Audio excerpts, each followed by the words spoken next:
で大体市販で買った薪がこう入るんですよね、この焚き火台だとキャプテンスタッフの。これが意外とね助かってます。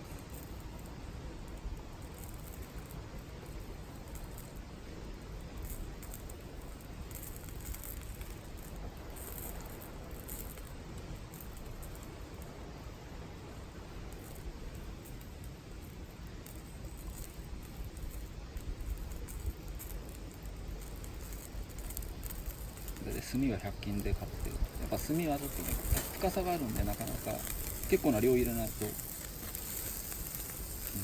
っと厳しいか